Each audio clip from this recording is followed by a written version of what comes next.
Hola chicos, ¿cómo están? Pues espero que estén súper bien, que hayan tenido un lindo inicio de clases y que pues sobre todo que tengan excelentes doctores y que les vaya súper bien con sus doctores, sobre todo en farma y bueno, en general en todas las materias.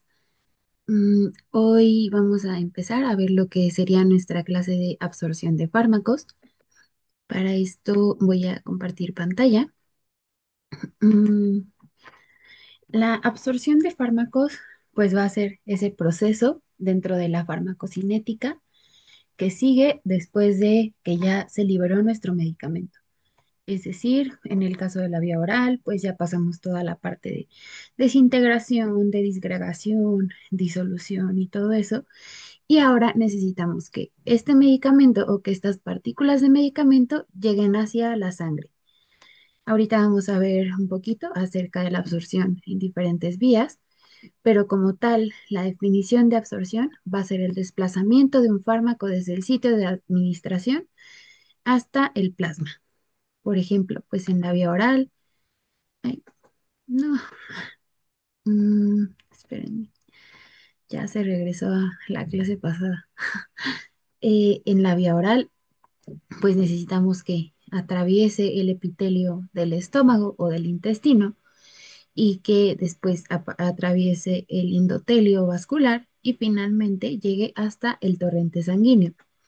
O en la vía sublingual, que si recuerdan, a través de las venas sublinguales únicamente se va a absorber, va a atravesar y finalmente va a llegar a el torrente sanguíneo. Entonces, pues para recordar un poquito acerca de las etapas de la farmacocinética, vamos a tener primero la liberación y administración.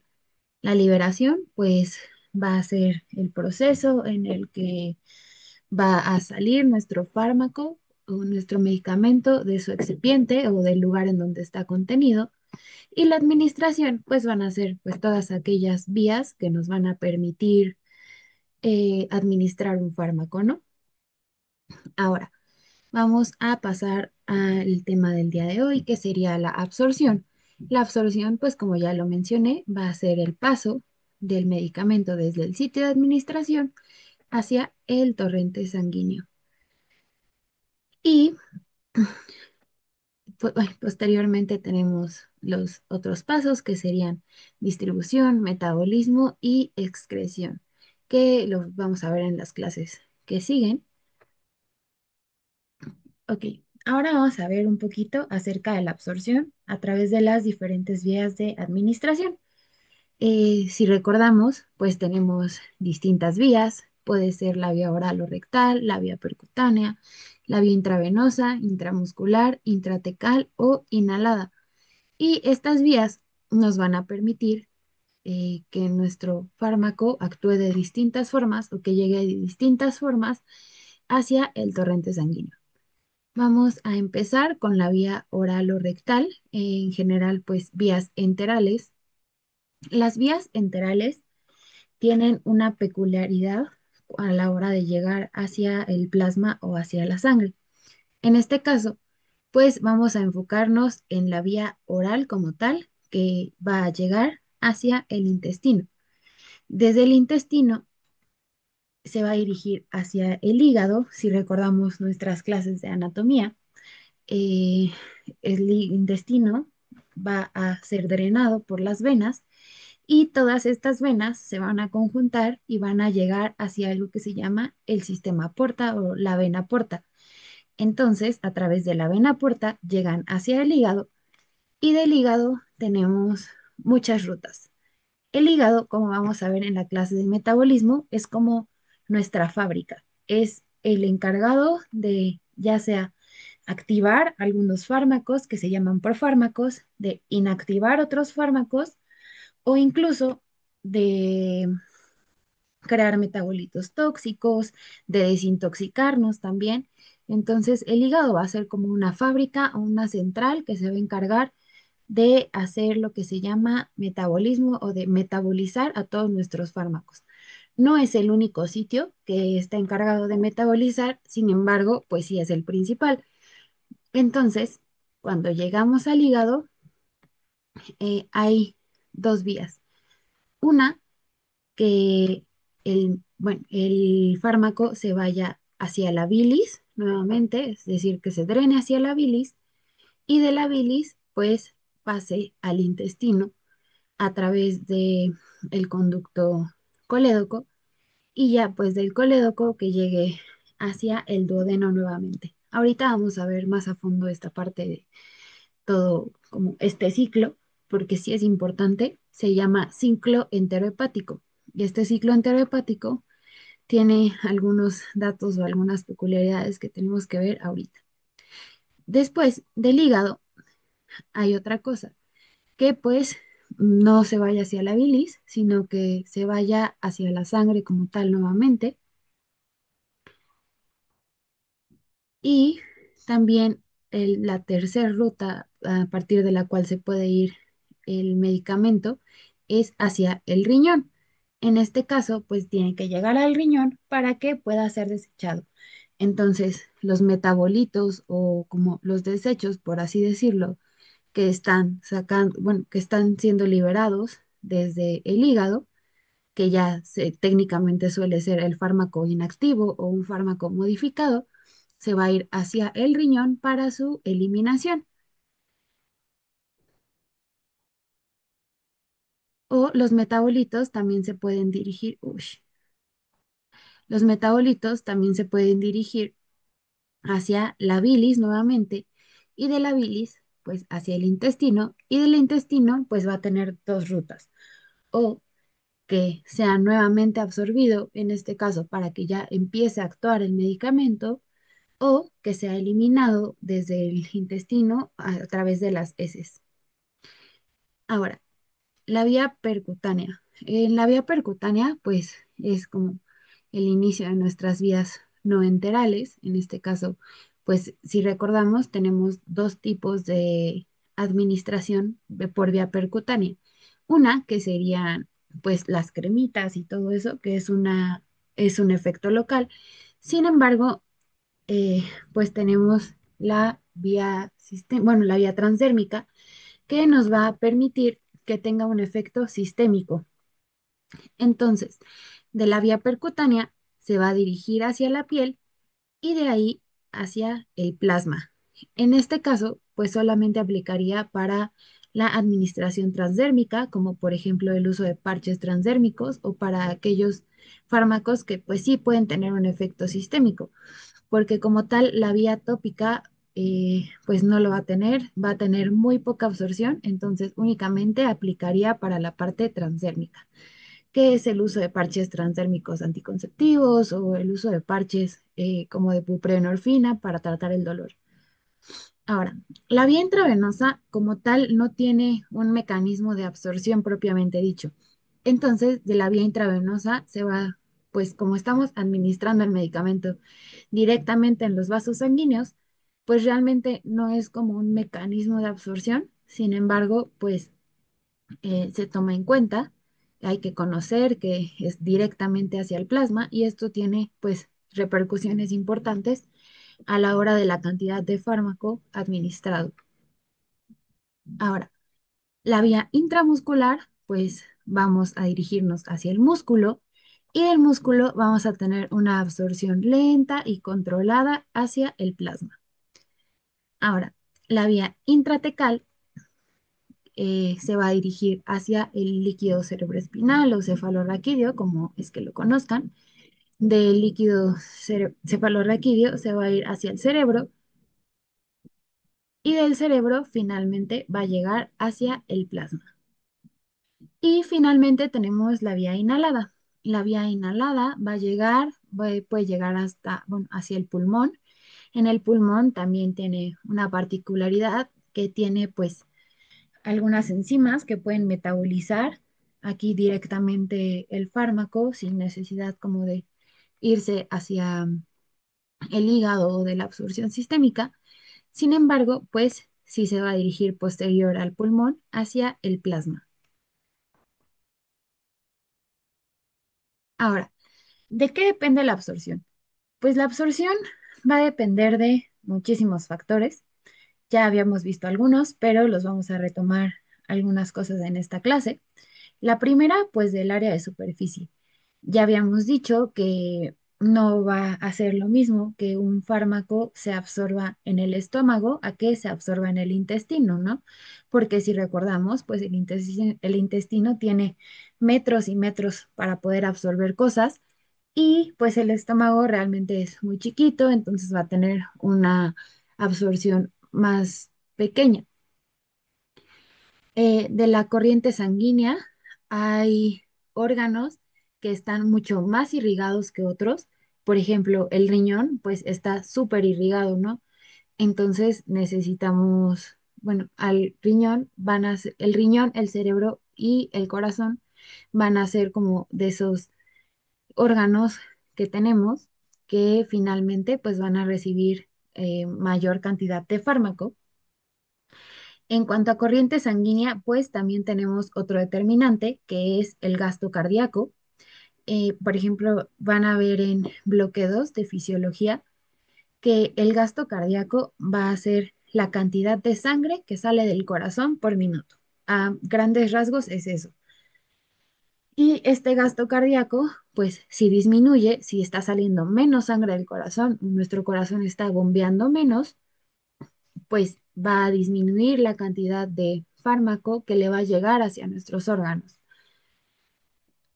También otra cosa, otro determinante de la corriente sanguínea va a ser la viscosidad.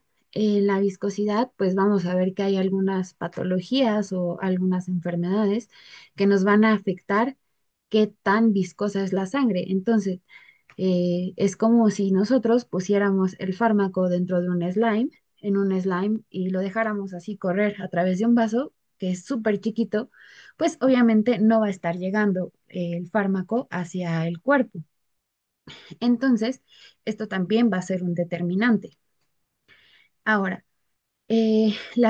bueno, el siguiente determinante de la absorción, pues va a ser el estado físico del fármaco. La primera, pues serían las formas farmacéuticas, que ya habíamos visto un poco acerca de estas formas, pero por ejemplo, si utilizamos la vía intravenosa, que como tal no tiene una absorción, por así decirlo, pero pues sí va a ser un determinante como de la cantidad de fármaco que llegue al cuerpo, eh, pues la vía intravenosa va a llegar el 100% del fármaco que nosotros queramos que se absorba o que esté dentro del torrente sanguíneo, ¿no? Sin embargo, si utilizamos la vía oral, pues únicamente como está afectada por muchas otras cosas, la vía oral pues nos puede dar o muy poca absorción o muchísima absorción. Entonces, esto también va a afectar la forma en que llega el fármaco hacia nuestra sangre. Otro sería que tenga o no capa entérica. Los fármacos que tienen capa entérica, pues va a ser un recubrimiento, por así decirlo, para que dentro del estómago el medicamento no se deshaga o no se libere. Entonces, los medicamentos que sí tienen capa entérica, pues se van a tardar más en absorberse porque no se van a absorber o no se pueden absorber dentro del estómago. Entonces, de aquí a que llega el medicamento, desde la boca, pasa por el esófago, hacia el estómago, hacia el intestino, pues se va a tardar muchísimo. Y los medicamentos que no tienen capa entérica, pues estos medicamentos se van a absorber más rápido, pero también puede que se absorban menos, porque hay muchas cosas que pueden influir también dentro del propio estómago para que todo esto se absorba. Ahora, las características del principio activo pues ya van a ser más como características propias del fármaco, es decir, si necesita que sea metabolizado a lo mejor en el estómago para que se pueda absorber o si necesita que sea metabolizado en el intestino para o como si requiere algunas otras modificaciones para su absorción, ¿no? Ahora, el metabolismo intestinal también va a ser un determinante. Vamos a ver la próxima clase que el metabolismo intestinal, pues, nos puede o ayudar o perjudicar para que un fármaco se absorba. Hay algunos medicamentos que requieren ser activados en el intestino para que se puedan absorber. Entonces, esto nos podría retrasar de cierta manera la absorción. Sin embargo, nos ayuda a que el medicamento se absorba. Eh, pero no todo puede ser tan bueno. Hay algunos medicamentos que son metabolizados en el intestino y cuando son metabolizados, pues se van a inactivar. Entonces, si se inactivan o en este caso puede que se hagan a lo mejor menos liposolubles o que se hagan ya totalmente hidrosolubles, entonces ya no se va a absorber y eso nos va a afectar como tal la cantidad de fármaco que va a llegar hacia la sangre. Eh, el ciclo enterohepático no lo voy a explicar ahorita porque lo vamos a ver unas diapositivas más adelante y ya lo expliqué en la diapositiva pasada a grandes rasgos. Y ahora la ionización, pues también ya vimos en la clase pasada que hay algunos fármacos que bueno, que la mayoría de los fármacos para que se absorban necesitan estar no ionizados. Entonces, si están ionizados, pues va a ser más difícil que atraviesen las membranas o van a requerir transportadores específicos que se saturan y ya no vamos a poder absorber todos los fármacos. Entonces, imagínense que nosotros administramos por vía oral un fármaco que se ioniza por completo, pues no va a servir de nada. Entonces, también hay que tomar en cuenta esa parte. Ahora, ¿cuáles serían las características para que un fármaco se absorba sin problemas? Es decir, que ese fármaco llegue al estómago o llegue al intestino y que le abran las puertas para que pase hacia la sangre. Este fármaco o, bueno, este medicamento tiene que ser de bajo peso molecular, es decir, que pues sea un medicamento chiquito, porque los medicamentos grandes, para que pasen a través de las membranas, necesitan transportadores. Entonces, pues si recordamos un poquito acerca de nuestras clases de histo de primer año, pues realmente las uniones entre los fosfolípidos de nuestra membrana son muy chiquitas. Entonces necesitamos que nuestro fármaco sea tan chiquito que pueda atravesar estas membranas. Ahora, que sea no ionizable o que no se ionice dentro de bueno, dentro de ciertos parámetros. Por ejemplo, que no se encuentre ionizado en el caso de la vía oral, que no se encuentre ionizado en el estómago, porque pues los fármacos ionizados no van a poder atravesar. Ahora, que sea liposoluble, pues también si recordamos nuestra clase de membrana celular en histo, em, los fármacos, no, la membrana celular está constituida por una bicapa de fosfolípidos, ¿no? Entonces necesitamos que nuestro fármaco sea liposoluble para que se pueda unir o pueda atravesar esta membrana y no sea rechazada, porque si fuera hidrosoluble sería como juntar agua con aceite.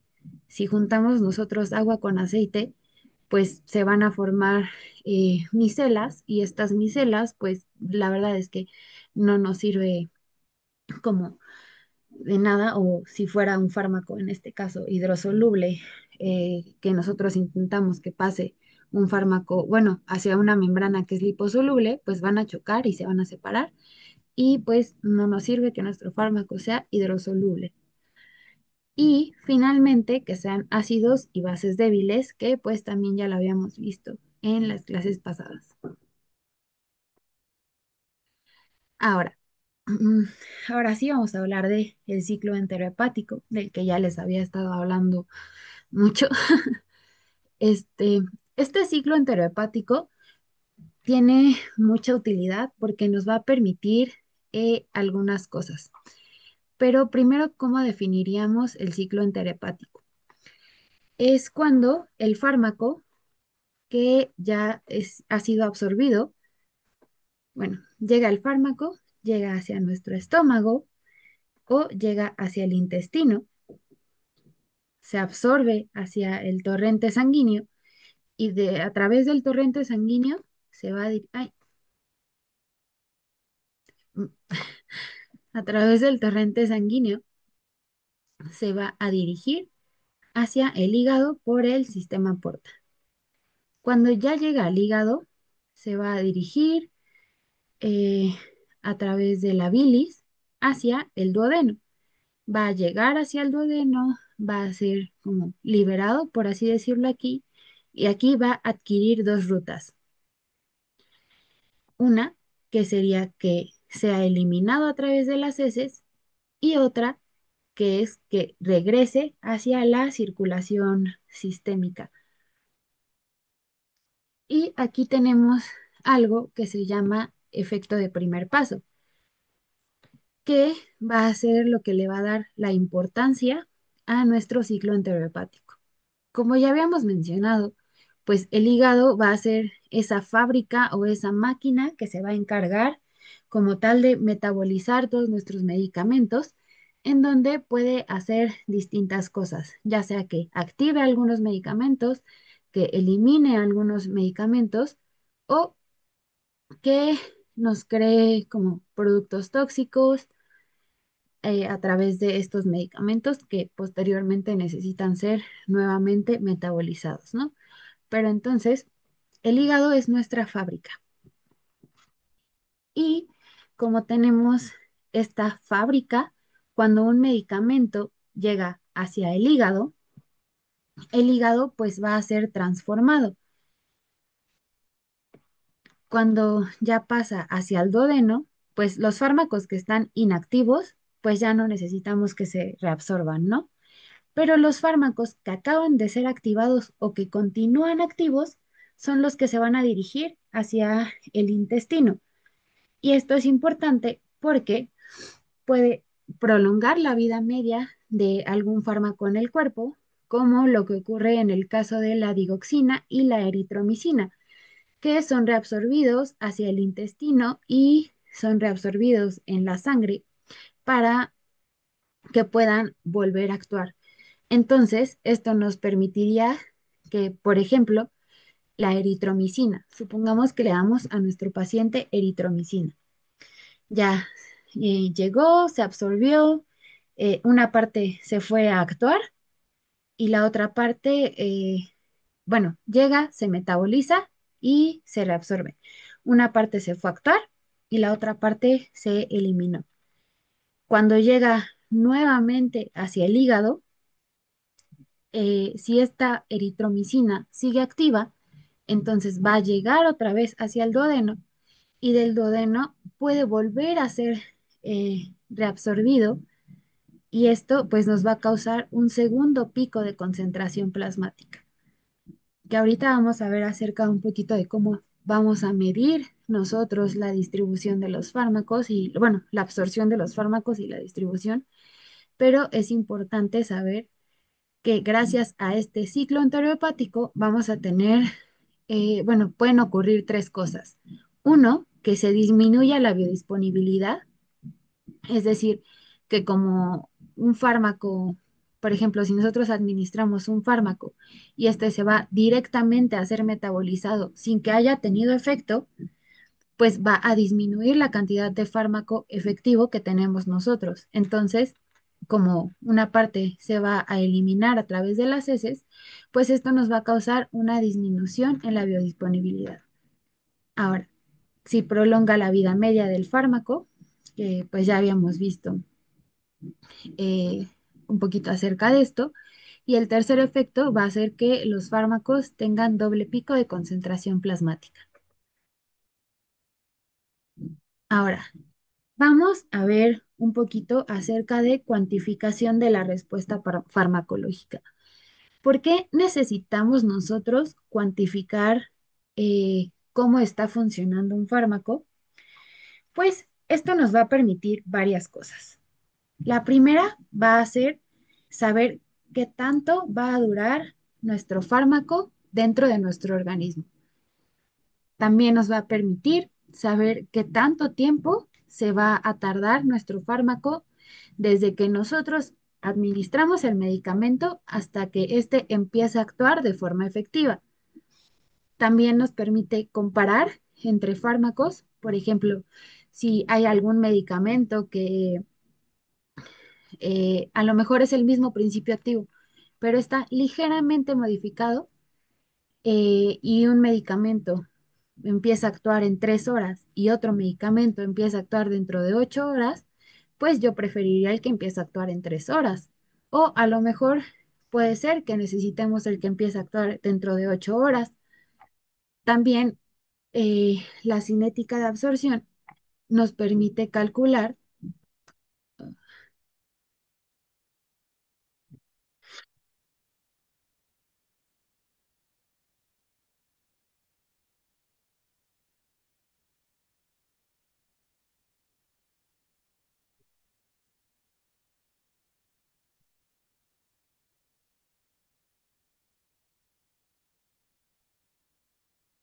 nos va a permitir calcular diferencias entre vías de administración. Por ejemplo, nos permite escoger entre si yo necesito una vía intramuscular que me va a empezar a actuar a lo mejor de forma rápida o entre una vía oral que se va a tardar muchísimo en actuar o pues sí, en empezar a actuar. Entonces, tenemos dos tipos de em, parámetros para nosotros poder medir nuestra cinética de absorción. La primera, tenemos parámetros de grado de absorción y también tenemos parámetros de velocidad de absorción. Los parámetros de grado de absorción nos van a permitir saber cuánto se absorbe nuestro fármaco.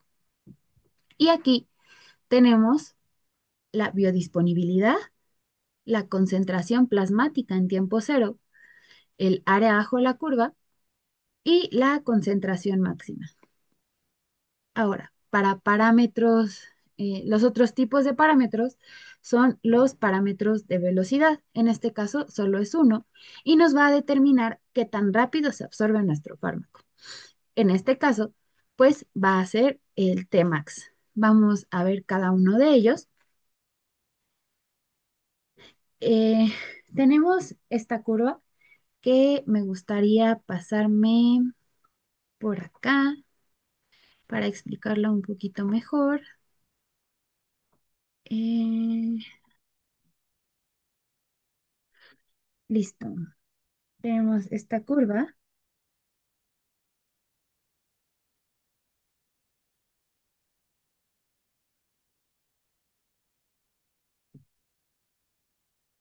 Para nosotros poder cuantificar nuestra, bueno, qué tanto se absorbe nuestro fármaco, podemos utilizar esta curva. Primero, vamos a saber qué es lo que relaciona. Nos va a relacionar el tiempo en el que se absorbe con la concentración. Entonces, supongamos que aquí es el tiempo cero y aquí, no sé, a lo mejor unas mm, 24 horas. Aquí tenemos 7, bueno, unas 8 horas. Y ahora sí, el primer parámetro de absorción o lo primero que nosotros podríamos calcular sería la concentración plasmática en tiempo cero. Esto nos va a indicar, pues casi casi su nombre lo dice, pero va a ser la concentración que tiene nuestro fármaco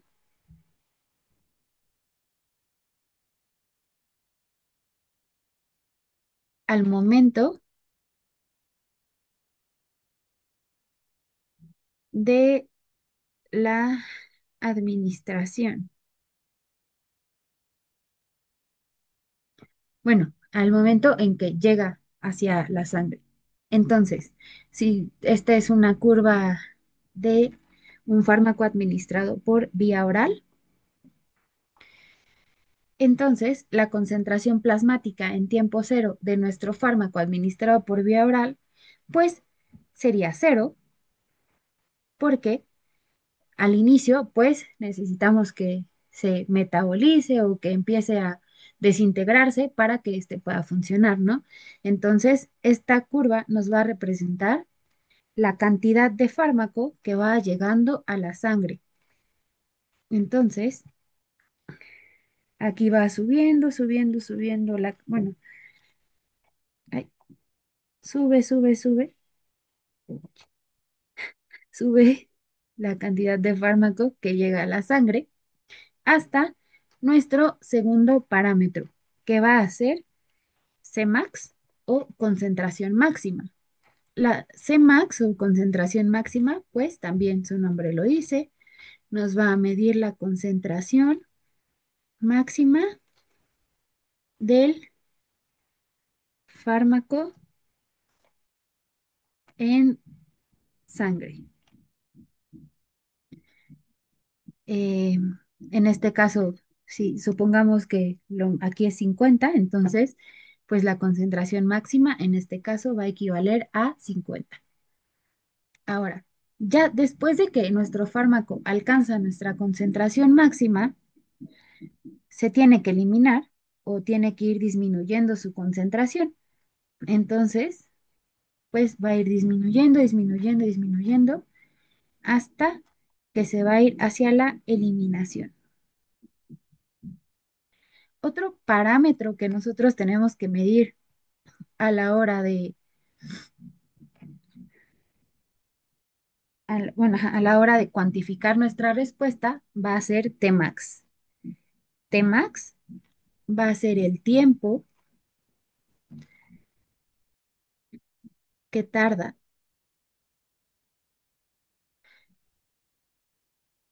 nuestro medicamento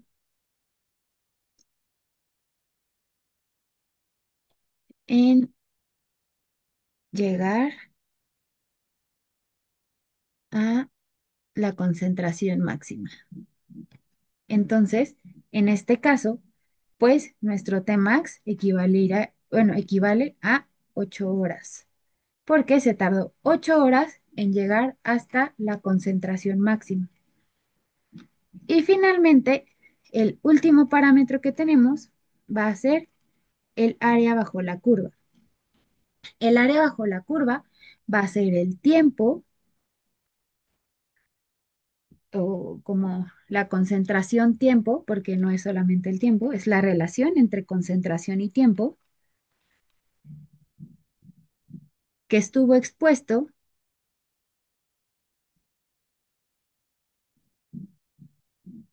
el paciente o la persona, o como lo quieran ver, al medicamento. Y esta área bajo la curva puede ser modificada por pues muchas cosas, lo vamos a ver en la clase de metabolismo, pero pues una de ellas inicialmente sería el metabolismo. Imagínense que pues nuestro fármaco se está metabolizando muy lento, entonces no se va a poder eliminar y esto va a favorecer que nuestra área bajo la curva se haga muy grande. O al revés, que si se está metabolizando muchísimo, pues esto cambie y al contrario, pues se haga muy chiquita el área bajo la curva. Entonces, vamos a regresarnos ahora hacia esta. Igual es una curva de concentración. Estas se las pueden poner en su departamental así. Entonces, para que pongan bien atención en qué es cada parámetro. Es una relación de una gráfica que está midiendo la concentración plasmática a lo largo del tiempo. Es decir, qué tanto fármaco hay dentro de la sangre a lo largo del tiempo. Eso es lo que nos va a medir nuestra curva. Ahora, tenemos un fármaco que es administrado por vía oral. La concentración plasmática en tiempo cero, en este caso, pues va a ser de cero y va a empezar a subir, subir, subir, subir hasta que alcanza la concentración máxima que va a tener nuestro fármaco en la sangre. Y pues ese va a ser el punto de Cmax. En este caso es de 8,02 miligramos por litro. Ahora, también recuerden que tenemos que medir el tiempo en que se tardó en llegar nuestro medicamento hacia hasta la concentración máxima, que eso va a ser representado por Tmax. En este caso, pues fue 1 hora 33 minutos. Y finalmente el área bajo la curva, que pues va a ser todo lo que está ahora sí que debajo de la curva, que fue el tiempo al que estuvo, bueno, la relación en concentración-tiempo al que estuvo expuesto a nuestro paciente. Ahora, los parámetros de grado de absorción, pues ya los vimos, pero vamos a detallar como, bueno, vamos a definir qué es cada uno. Primero, la concentración máxima va a ser la concentración máxima plasmática alcanzada tras la administración. Ahora, el área bajo la curva, pues va a ser eh, la exposición total del organismo al fármaco. Y aquí pues está nuevamente nuestra tablita para que no se les olvide. Ok, ahora vamos a ver este parámetro que se llama biodisponibilidad, que pues si recuerdan también nos ayuda a medir el grado de absorción de nuestro medicamento. Entonces, la biodisponibilidad es súper importante, todo el tiempo se las van a preguntar, es pregunta departamental, pregunta de cualquier examen de farmacología, a los doctores les encanta preguntar esto y la verdad es que tiene mucha relevancia. O sea, cuando yo estaba en segundito, la verdad es que yo decía que, pues, ok, bien, es nada más un numerito más, ¿no? O sea, un número de otros 20,000 que tiene los fármacos para cuantificar la respuesta. Pero no, eh, es algo que la verdad hasta este año entendí que sí sirve de algo, que no solamente es un número. Yo digo, comprendía el significado y todo, pero realmente sí sirve de algo saber la biodisponibilidad de un medicamento. ¿Por qué? La biodisponibilidad va a ser el porcentaje o la fracción del fármaco administrado que va a llegar a la circulación sistémica. Esto es importante conocerlo. Digo, a lo mejor y no se van a saber como tal el número, pero tienen que saber fármacos que tengan biodisponibilidad bajita o mucha biodisponibilidad, tanto para saber qué tanto, o sea, pues sí, como tal, qué tanto fármaco va a llegar hasta la circulación, como para saber si es que este fármaco que está llegando a la circulación, pues nos puede causar otros efectos adversos o efectos no deseados. Vamos a definir a la biodisponibilidad con dos fórmulas. La verdad es que se pueden encontrar muchísimas fórmulas. La que el departamento usa es esta fórmula que es de área bajo la curva oral entre área bajo la curva intravenosa, es del libro de Rang y Dale. Y esta, que es la que utiliza el departamento, a mí me gusta más esta, honestamente, es del Goodman y lo define como cantidad de fármaco que alcanza la circulación sistémica entre la cantidad del fármaco administrado. Por ejemplo, Eh, aquí, en el caso de la vía oral, bueno, vamos primero con la vía intravenosa. La vía intravenosa, pues, si nosotros administramos eh, el fármaco, pues sabemos que se va a ir directamente hacia la vena. Entonces, vamos a tener una biodisponibilidad del 100%. Supongamos que administramos 100 mililitros hacia la vena directamente. Eso va a ser la cantidad de fármaco que alcanza bueno, la cantidad de fármaco administrado. Pero en el caso de la vía intravenosa, pues la cantidad de fármaco que alcanza la circulación sistémica va a ser la misma.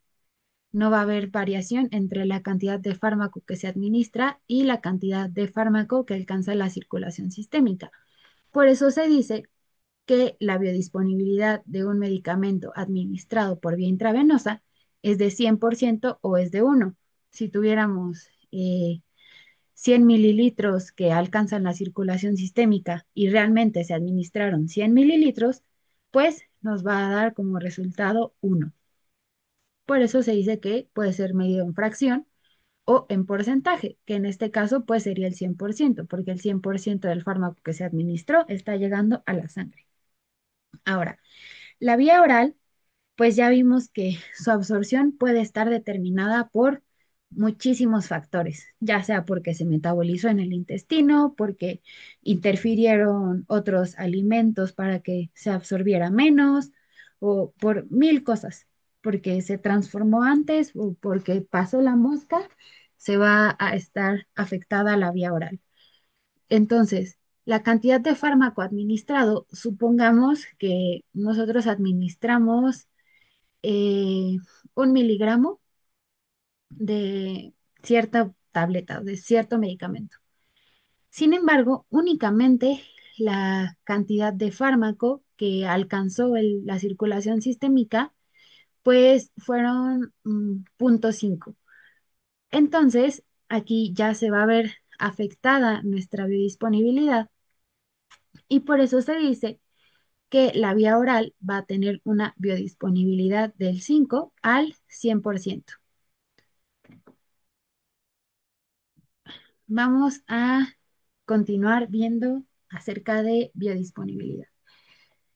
Es obvio o se puede intuir que la biodisponibilidad va a cambiar de acuerdo a la vía de administración. Y con esto, pues van a cambiar también nuestras áreas bajo la curva, nuestra concentración máxima y todos aquellos parámetros que ya vimos hace un ratito, van a cambiar a lo largo de las distintas vías de administración.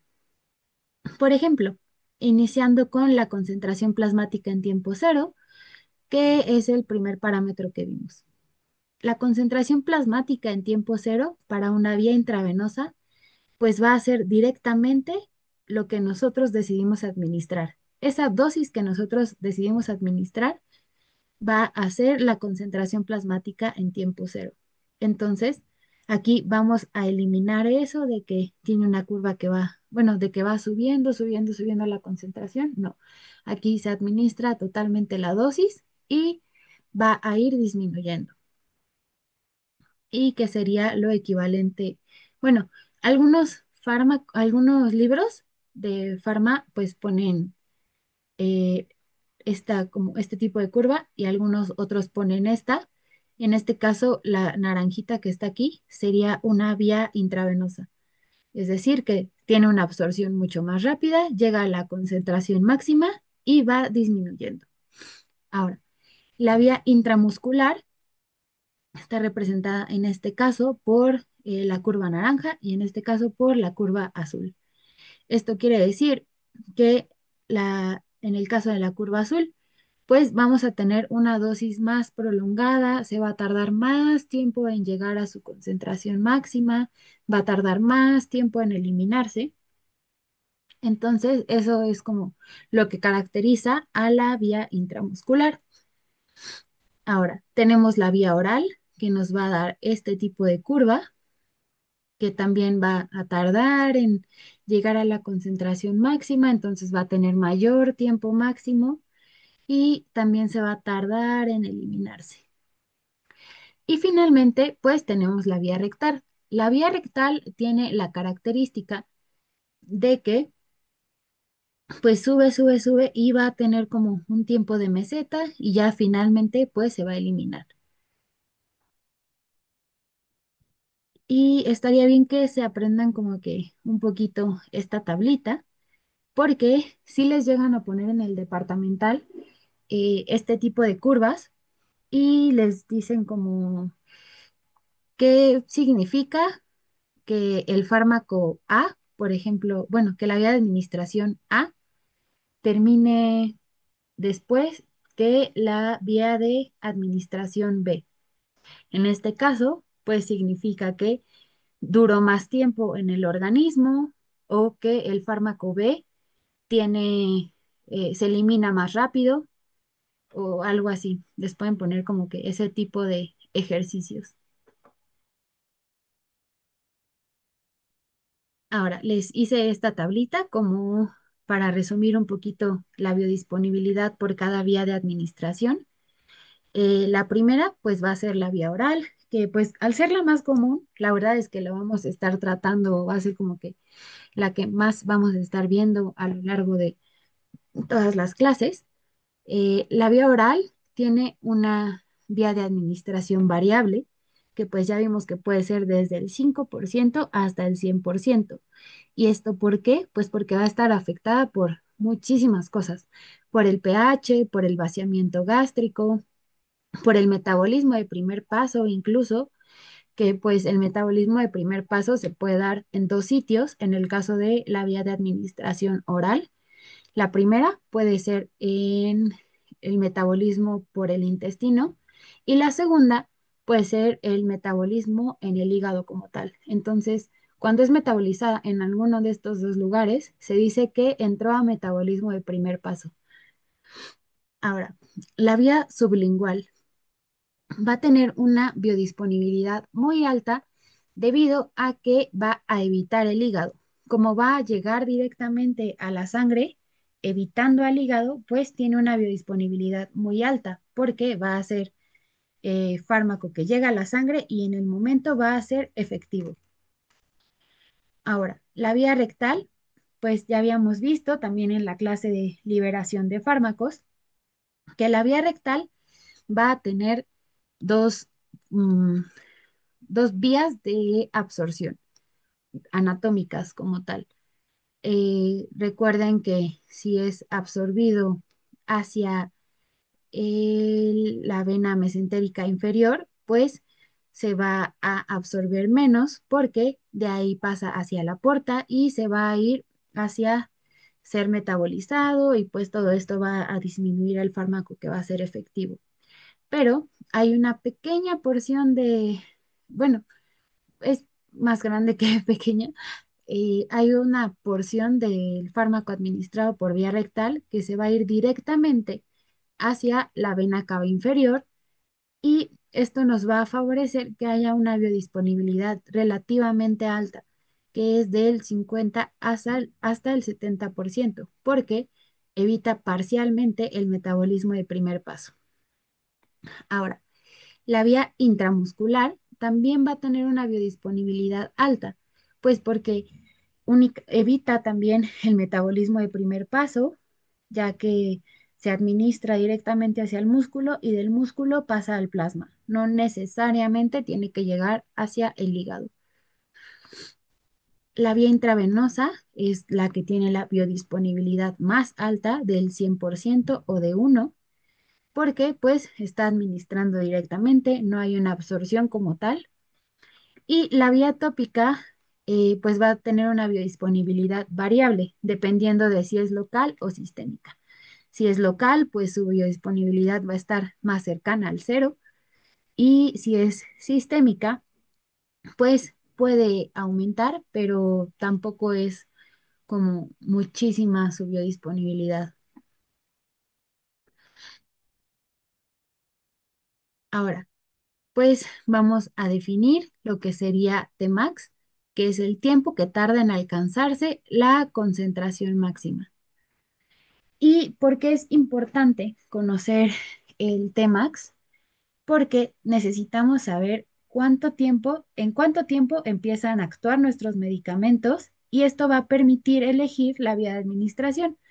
Por ejemplo, si estamos en una sala de urgencias y nosotros necesitamos administrar un medicamento que necesitamos, bueno, que queremos que actúe súper rápido porque es una sala de urgencias, pues no le vamos a administrar un medicamento que sea por vía oral, porque se va a tardar muchísimo en llegar hacia la concentración máxima.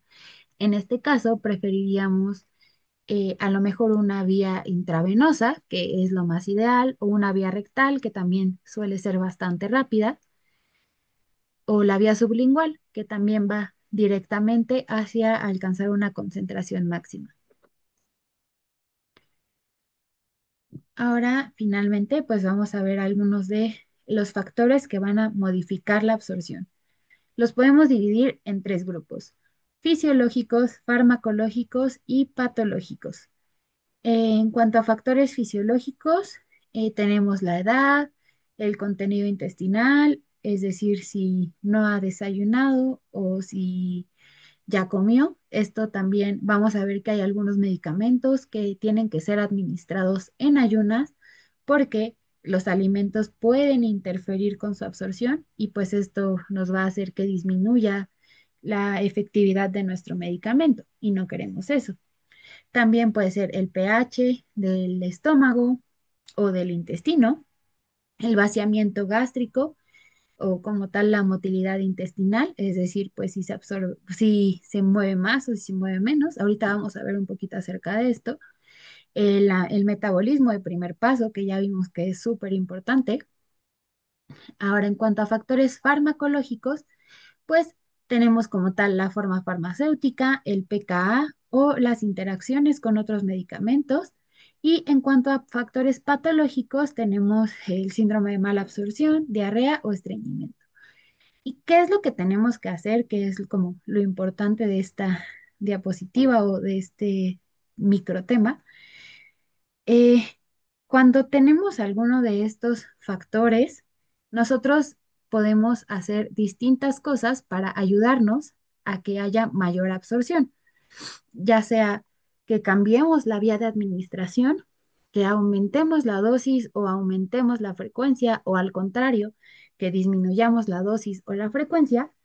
Y la otra es dar indicaciones claras a nuestros pacientes, siempre decirles que necesitamos que cierto fármaco se tome en ayunas porque si no, no va a servir. A lo mejor no le van a explicar todo del por qué, pero sí decirles que este fármaco no puede ir acompañado de alimentos o que sí tiene que ir acompañado de alimentos o que se tiene que tomar en las noches o que se tiene que tomar en las mañanas. Y esto pues también les va a ayudar a ellos, ¿no? Entonces sí suelen hacerlo. Ahora, vamos a ver un poquito acerca de cada uno. En cuanto a factores fisiológicos, pues el primero, bueno, el primer ejemplo sería la edad avanzada. ¿Qué pasa con los adultos mayores? Bueno, pues hay menor vaciamiento. Cuando lleven sus clases de geriatría, ya muchos años después, este, van a ver que los adultos mayores suelen tener constipación, suelen estar estreñidos. Esto es porque tienen menor vaciamiento gástrico. ¿Y qué podemos hacer para bueno, resolver este factor? Pues tenemos que evitar fármacos que tengan absorción variable. Es mejor preferir fármacos que nosotros sepamos que se van a absorber directamente. También en el caso, bueno, el siguiente factor sería la alimentación o el ayuno. Como ya les había mencionado, pues hay algunos fármacos que se absorben mejor en ayuno, hay otros que se absorben mejor con alimentos, entonces siempre tenemos que indicar a nuestros pacientes si se tienen que tomar con o sin comida. Y finalmente, pues el pH gástrico, que ya habíamos visto que pues nos va a afectar la ionización, entonces podríamos considerar para los fármacos que sean básicos, utilizar inhibidores de la bomba de protones como omeprazol o cualquier cosa que pueda aumentar el pH de nuestro estómago. Esto pues no es tan importante que sepan cuáles son los medicamentos que van a aumentar el pH del estómago. Sin embargo, sí saber que pues el pH gástrico nos puede afectar la ionización, entonces pues podemos cambiar o agregar algún otro medicamento para evitar que se ionice tanto el medicamento, ¿no? Entonces, vamos con los factores farmacológicos. Aquí tenemos tres factores. La forma farmacéutica, que pues ya habíamos visto que si es de liberación prolongada o con capa entérica o sin capa entérica. Entonces, aquí tenemos que escoger la presentación adecuada. Por ejemplo, eh, en los infartos se tiene que administrar aspirina así como de manera inicial en cuanto identifican un infarto es administrar aspirina. Sin embargo, esta aspirina tiene que tener algunas indicaciones y la primera de ellas es que no tenga capa entérica, porque si tiene capa entérica, de nada sirve que nosotros le demos un medicamento que no va a actuar rápido. Necesitamos que actúe rápido y pues aunque, o sea, aunque quizá le pueda irritar un poquito el estómago gracias a que no tiene capa entérica, pues es mejor que tenga un poquito de gastritis a que pues lamentablemente pueda fallecer nuestro paciente, ¿no? Entonces, siempre hay que saber escoger la presentación adecuada. Ahora, el pK del fármaco, pues si se ioniza cambia la absorción. Y finalmente, las interacciones farmacológicas, que vamos a ver un poquito más de esto en las próximas clases, pero pues la administración conjunta de algunos medicamentos, pues puede favorecer a que o se aumente la absorción o a que se disminuya la absorción. Entonces, aquí lo que podemos hacer es espaciar las dosis o escoger otro fármaco que sabemos que no vaya a interactuar o que no vaya a disminuir nuestra absorción. Y por último, tenemos a los factores patológicos, que son diarrea, estreñimiento o mala absorción. La diarrea eh, sería como el primer factor patológico.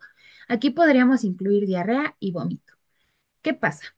Pues vamos a tener menos tiempo de contacto entre el medicamento y la luz intestinal y esto va a favorecer a que haya menor absorción, por lo que aquí podríamos aumentar la dosis, cambiar la vía o cambiar el medicamento. De hecho, pues la diarrea podría ser una de las contraindicaciones para dar un medicamento por vía oral o por vía rectal. Digo, no sería una contraindicación absoluta, pero no sería lo ideal. Entonces, lo mejor sería cambiar la vía de administración. Ahora, el estreñimiento, pues nos va a permitir que haya mayor reabsorción de tóxicos o en general, pues mayor reabsorción de cualquier fármaco.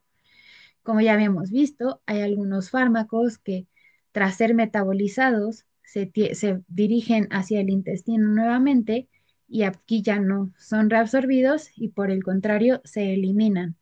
Sin embargo, pues si nosotros dejamos el suficientemente tiempo cierto medicamento dentro del intestino, pues sí se puede reabsorber por otros mecanismos como transportadores y así.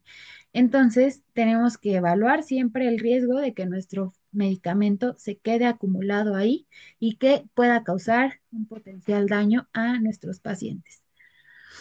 Y finalmente, pues los síndromes de malabsorción. Estos son síndromes o son condiciones en las que el epitelio de nuestro intestino está afectado.